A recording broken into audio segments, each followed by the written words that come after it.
అందరికీ నమస్కారం అండి. ఇప్పుడు చెప్పబోయే కథ పేరు పెదవు విరుపు రోగం. ఈ కథని రచించిన వారు రాజేంద్ర గారు. ఇక కథలోకి వెళ్ళిపోతే, సాయంకాలం ఆరిన బట్టలను తీసి నీట్గా మడత పెడుతూ ఉంది జయశ్రీ. చికాకుతో ఎంతసేపు మడత పెడతావే, మా వీరమణి అయితే క్షణాల్లో చేస్తుంది పని అంది కాంతమ్మ తన కూతురి గొప్పతనం చెబుతూ.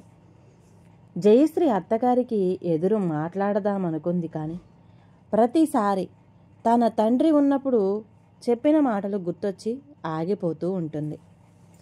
తల్లి, తండ్రి, అత్త, మామ, భర్త, ముఖ్యంగా ఈ 5గురి విషయంలో వారి మనసు బాధపడేలా ప్రవర్తించకు.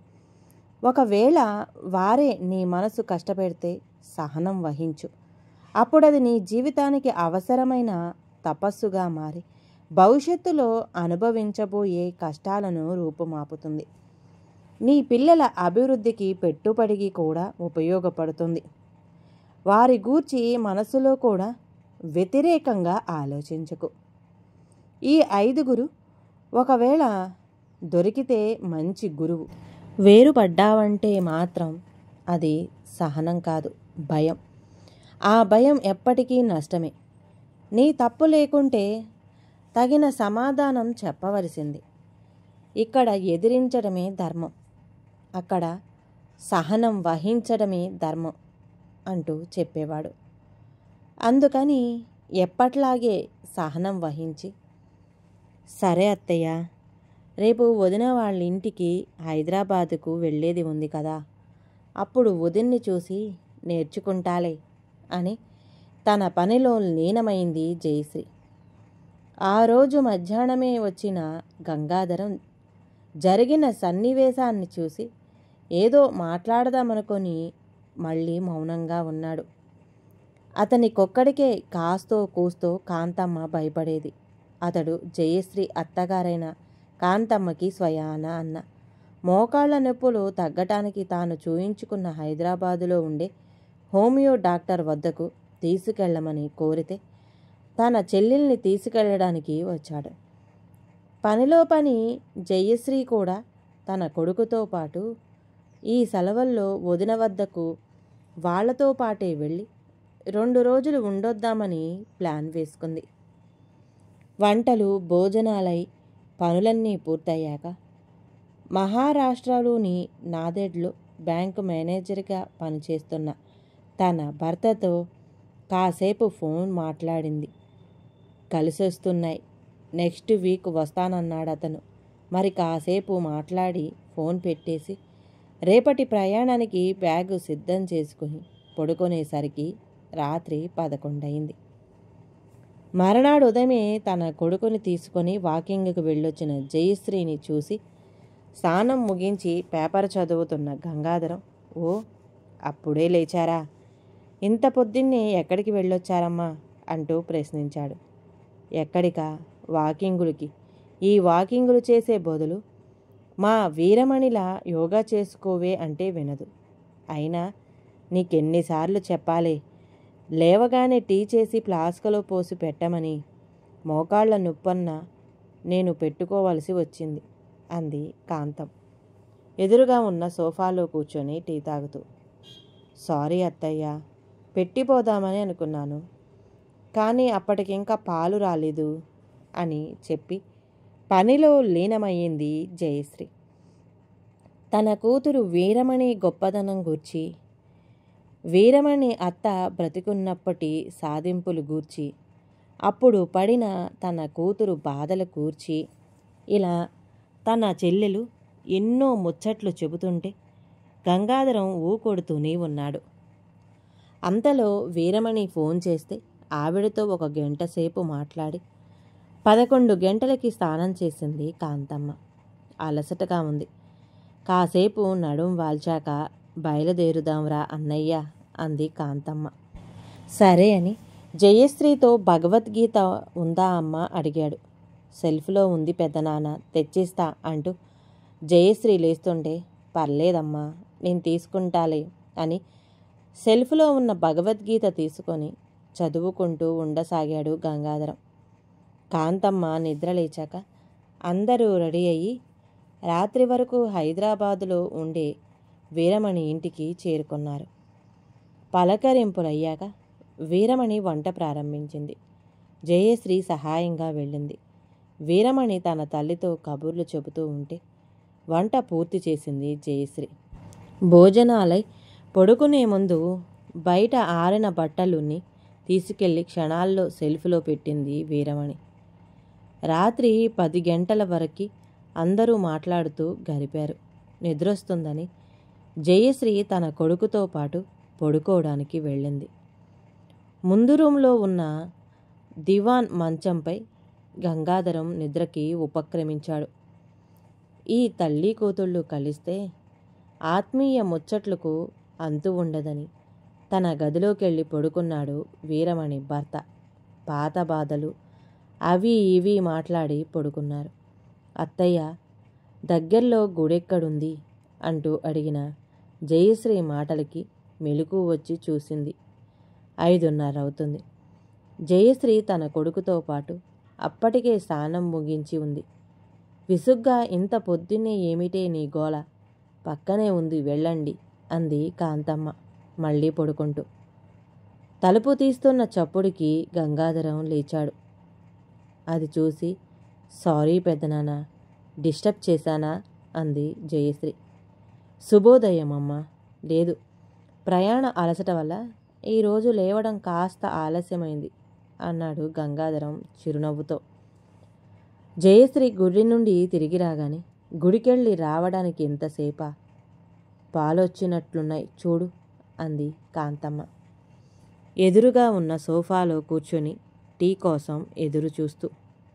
ఓ సారీ అత్తయ్య, అక్కడ రామాయణ ప్రవచనం నడుస్తుంది, ఇక్కడ పెద్ద పనేమీ ఉండదు కదా అని అక్కడే కూర్చొని కాసేపు విని వచ్చేసరికి 8 అయ్యింది. ఇప్పుడే టీ పెట్టిస్తాను అంది జయశ్రీ. లేచి వచ్చి ఒళ్ళు విరుచుకుంటూ వీరమణి, సరే వదిన, గుడ్ మార్నింగ్ చెప్పరా అత్తయ్యకి అని తన కొడుక్కి చెప్పి చిరునవ్వుతోనే వదిన్ని పలకరించింది జయశ్రీ. స్నానం ముగించుకొని తన బ్యాగ్ నుండి ఏదో చిన్న పుస్తకం తీసుకొని పారాయణం చేసుకుంటున్నాడు గంగాధరం.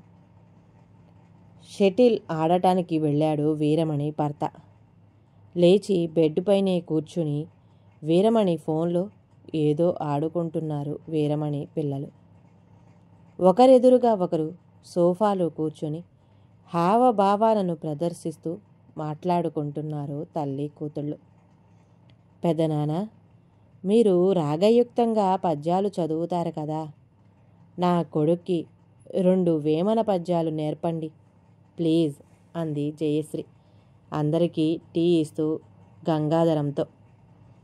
అలాగే అమ్మా అంటూ టీ తాగి జయశ్రీ కొడుకును తీసుకొని ముందు గదిలోకి వెళ్ళాడు గంగాధరం. అంతలో వీరమణి భర్త చేతిలో షటిల్ బ్యాటుతో ఇంటిలోకి ప్రవేశిస్తూ, టిఫిన్లు బయట నుండి తెమ్మంటారా అన్నాడు. అబ్బా, చాలా థ్యాంక్స్ అండి, నాకు పిల్లలకి నీకు, మామయ్య, మీకేం టిఫిన్ కావాలి అడిగింది వీరమణి. ముందు గదిలో ఉన్న గంగాధరంకు కూడా వినపడేలా, నేను బయటి టిఫిన్లు అవసరమైతే కానీ తినను వదినా, బయట నుండి ఎందుకు, ఇప్పుడే 10 నిమిషాల్లో మీరు స్నానం చేసి వచ్చే వరకు జీడిపప్పు ఉప్మా రెడీ చేసి పెడతాను అంది జయశ్రీ. అవును, అలాగే చెయ్యమ్మా అన్నాడు గంగాధరం. వీరమణి పిలుపు విని హాల్లోకి వచ్చి తిరిగి ముందు గదిలోకి వెళుతూ జీడిపప్పు కొనుక్కురావడానికి వెళ్ళాడు వీరమణి భర్త. యోగా చెయ్యడానికి ఉపక్రమించింది వీరమణి. మెత్తటి రబ్బర్ కార్పెట్ వేసుకొని తన లావైన శరీరంతో అతి కష్టమైన వజ్రాసనం వేసుకుని 2-3 రకాల ప్రాణాయామాలు ఏవి 10 సార్లు చేసింది. తర్వాత ఆయాసపడుతూ ఒకసారి 12 సూర్య నమస్కారాలు చేసింది. వీరమణి యోగా ప్రారంభించగానే పెద్దగా వస్తున్న శ్వాస శబ్దాలు విని ముందు గదిలో వేమన పద్యాలు చెప్పుకుంటున్న గంగాధరం జయశ్రీ కొడుకు ఏమైందోనన్న కుతూహలంతో హాల్లోకి వచ్చి యోగా చేస్తున్న ఆమెని సర్కస్ చూస్తున్నట్లు ఆశ్చర్యంగా చూడసాగారు హాల్లో ఉన్న కుర్చీలో కూర్చుంటూ. అలా సంభ్రమాశ్చర్యాలతో చూస్తున్న అన్నని మరింత మురిసిపోయింది కాంతమ్మ.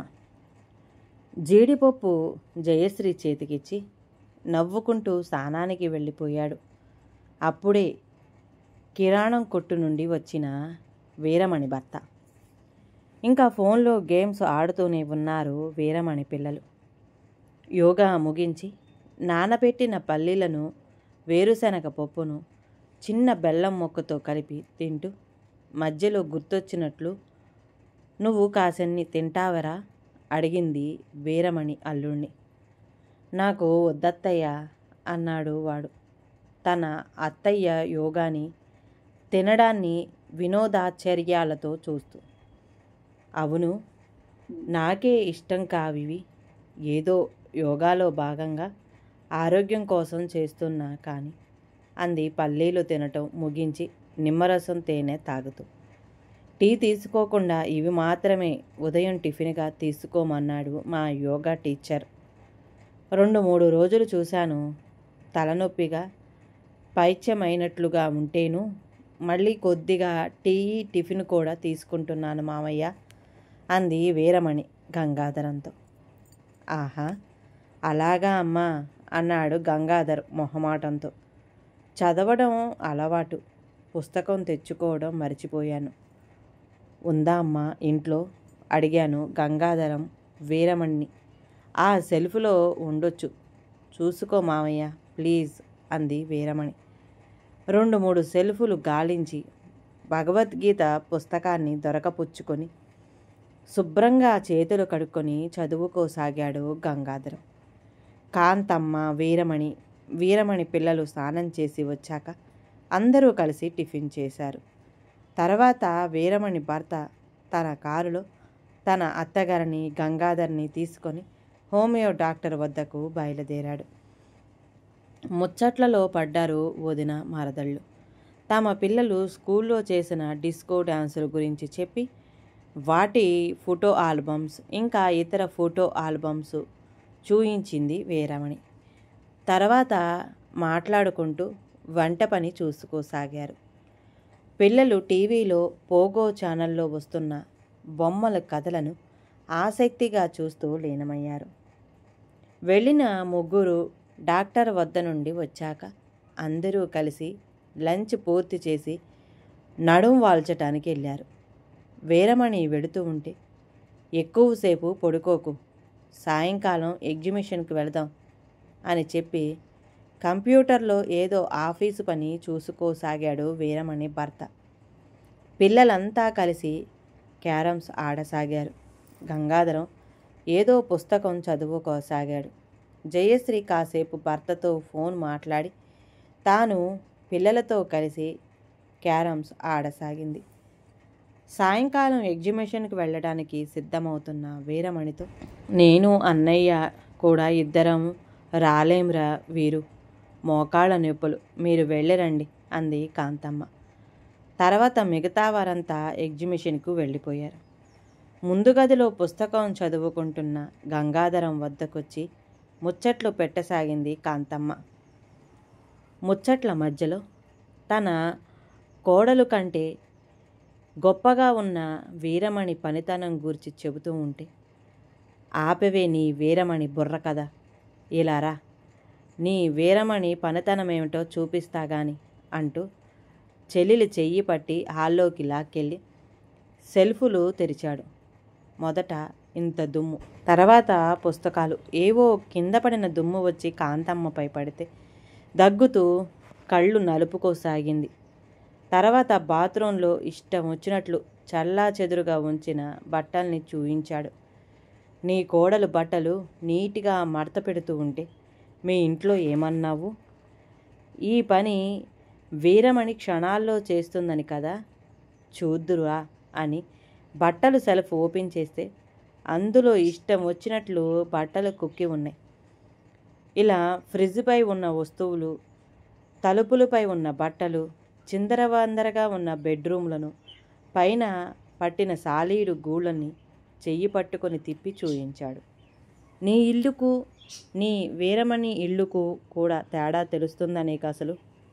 ఇలా దాని ఇల్లు చూడటం తప్పు కావచ్చేమో, కానీ నీ వీరమణి బుర్రకథ విని విని తట్టుకోలేక చూపించవలసి వచ్చింది. అయినా అది నా మేనకోడలేగా, తప్పు కూడా కాదు అన్నాడు గంగాధరం. అన్న చర్యలను మాటలను బిత్తరపోయి చూస్తుంది కాంతమ్మ. ఎందుకు అనవసరంగా ఇక్కడే ఉండిపోయాను, వాళ్లతో కలిసి మోకాళ్ళు నొచ్చినా సరే ఎగ్జిబిషన్కి వెళ్ళినా బాగుండేదేమో అని కూడా ఆలోచించింది. అంతలోనే గంగాధరం మళ్ళీ, నాకు ఇలాంటి కూతురు లేకపోయిందే అని జయశ్రీని చూసినప్పుడల్లా అనుకుంటాను. అలాంటి బంగారాన్ని చూస్తూ స్వాతికిరణం సినిమాలో మమ్ముట్టిలా ఎప్పుడూ పెదవి విరుస్తూనే ఉంటావు. చాలామంది నేను పెదవి విరడడానికే పుట్టాను అన్నట్టుగా నీలాగే ప్రవర్తించేవారు ఉంటారు. ఒకరికి గ్రూప్ 1లో ఉద్యోగం వస్తుంది, అబ్బే అతనిదేముంది ఉంది గొప్పది, 10 లక్షలు లంచం పెడితే ఇచ్చారట ఉద్యోగం అని పెదవి విరిచి ప్రచారం చేస్తారు. ఒకరు రాత్రింబవలు కష్టపడి ఒక గొప్ప పుస్తకాన్ని రాస్తారు, అర్థం చేసుకునే జ్ఞానం లేని మీరు అబ్బే అని పెదవి విరిచి ప్రచారం చేస్తారు. వేరొకరి కొడుకు ఫస్ట్ ర్యాంకు తెచ్చుకుంటారు, అబ్బే అంతా కాపీ కొట్టాడు, ఆ బాబు గూర్చి నాకు ముందు నుండి తెలుసు, ఏదో గూడు పుటాని జరిగింది అని పెదవి విరిచి ప్రచారం చేస్తారు.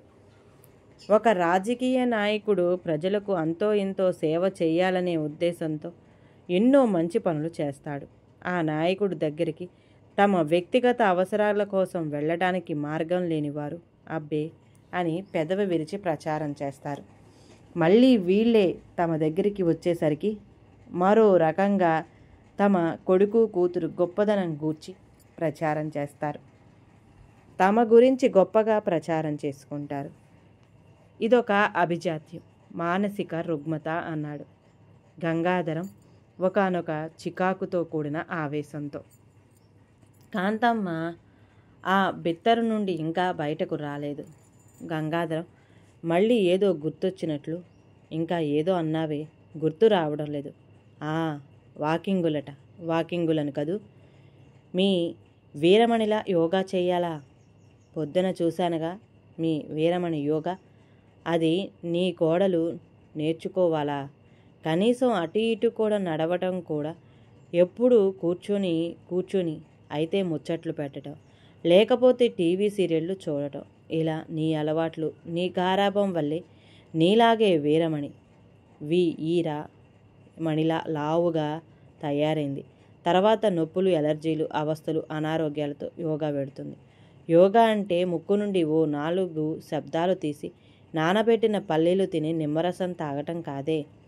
యోగా అంటే శరీరంపై అదుపు. యోగా అంటే నీలా ఒక 10 నిమిషాలు కూడా టీ కోసం ఆగలేకపోవడం కాదు, నోటికొచ్చిన మాటలు మాట్లాడటము కాదు, నాలుకపై అదుపు సాధించటం. యోగా అంటే ఏదో స్పృహ లేకుండా బతకటం కాదు, జీవించటం. యోగా అంటే తన భ్రమలు, మమకారాలతో కూడిన తనని తీసుకెళ్ళి అసలైన తనంతో కలిపేయడం. ఇదంతా నీ కోళ్ళు క్రమంగా సాధిస్తూనే ఉండటం నీకు అర్థం కావడం లేదు. పెళ్ళైనప్పుడు ఎంత చక్కగా ఉందో ఇప్పుడు అలాగే తన రూపాన్ని కాపాడుకున్న నీ కోడలికి శరీరంపై ఉన్న స్పృహ నీకు అర్థం కావడం లేదా? నువ్వెంత రెచ్చగొట్టేలా మాట్లాడినా ఒక్కనాడు కూడా పల్లెత్తు మాట అనని నీ కోడలి మానసిక స్పృహ నీకు అర్థం కావడం లేదా? తన సంతానాన్ని పెంచే విధానాన్ని చూసి నీ కోడలికి పెంపకం, ప్రేమ పట్ల ఉన్న స్పృహ నీకు అర్థం కావడం లేదా? తన పర అనే భేదం లేకుండా మరో ఇంటికొచ్చి కూడా అంతే శ్రద్ధగా చేసే పనితనం నీకు కనిపించటం లేదా? మళ్ళీ ఇంకొకసారి నీ వీరమణి బుర్ర కాదా, నాకే కాదు ఎవరికైనా చెప్పావో చూడు అన్నాడు గంగాధరం చివరకు శాంతిస్తూ. నువ్వు చెప్పేవన్నీ నిజమేరా అన్నయ్య, నా ముందు దానికి నేనంటే భయం లేకుండా పోతుంది అంది కాంతమ్మ బిక్కుబిక్కుమంటూ భయపడుతూనే. ఎంత చెప్పినా నువ్వు మారవే, అర్థం కూడా చేసుకోవు. అందుకే చిన్నప్పుడు లెక్కలు చెబుతానే అంటే సరిగ్గా నేర్చుకోకపోతివి. లెక్కలు వచ్చే వాళ్ళకి లాజిక్కు, ఆలోచనలు అర్థమవుతాయి. కోడలికి అత్త మీద ఉండాల్సింది భయం కాదే, భక్తి, గౌరవం, తన అన్న ప్రేమ. అది నీ కోడలికి సంస్కారంలోనే ఉంది. ఇంకొకరి మాటల వల్ల చెడిపోయేది కాదది. అందరూ మిమ్మల్ని ఎందుకు భరిస్తున్నారో తెలుసా? మిమ్మల్ని రక్షించేది మీ అమాయకత్వము, బోళాతనమేనే. ఇప్పుడు నన్నేం చేయమంటావురా అన్నయ్య? అడిగింది కాంతమ్మ బేలగా. ఏం చేయాలా? మొదట నీ దగ్గరున్నది బంగారమని గుర్తించు. తర్వాత అది మిరిమిట్లు గొలిపే ప్రేమానురాగాలనే రత్నాలు పొదిగిన అందమైన ఆభరణమై నీకు, నీ వంశానికి కూడా అందాన్ని, ఆనందాన్ని కలిగిస్తూ ప్రకాశిస్తుంది అన్నాడు గంగాధరం. సరేరా అన్నయ్య అంది కాంతమ్మ చేసేది లేక అమాయకంగా కళ్ళు మెటికరిస్తూ. ఈ వయసులో కాంతమ్మకి పెదవి విరిచే రోగం తగ్గుతుందని గంగాధరం అనుకోలేదు. కానీ మర్నాడు ఉదయం జయశ్రీ గుడికి వచ్చేసరికి స్నానం పూర్తి చేసుకొని తానే స్వయంగా టీ కాచి కోడలికి ప్లాస్కోలో పోసిపెట్టి 2 కప్పుల్లో టీ తీసుకొచ్చి తనతో కప్పు టీ ఇచ్చిన చెల్లిని చూసి లోలోన కొంత ఆశ్చర్యపడుతూ రోగానికి తగిన ఔషధం గట్టిగానే పడ్డట్టయింది అనుకున్నాడు ముసిముసిగా లోలోన నవ్వుకుంటూ. కొసమెరుపు ఏమిటంటే గుడి నుండి వచ్చాక జయ ప్లాస్కోలో టీ చేసి పెట్టానే, వెళ్ళి తాగమ్మ అంటూ ప్రేమగా చెబుతున్న అత్తగారిని చూసి బిత్తరపోవడం ఈసారి జయశ్రీ వంతయింది. ఈ కథ కనుక నచ్చితే ప్లీజ్ అండి లైక్ చేయండి. అలాగే ఛానల్ని సబ్స్క్రైబ్ చేసుకోవటం మాత్రం మర్చిపోమాకండి. మీ విలువైన అభిప్రాయాన్ని కామెంట్ బాక్స్లో కామెంట్ చేయండి. అందరికీ ధన్యవాదాలండి.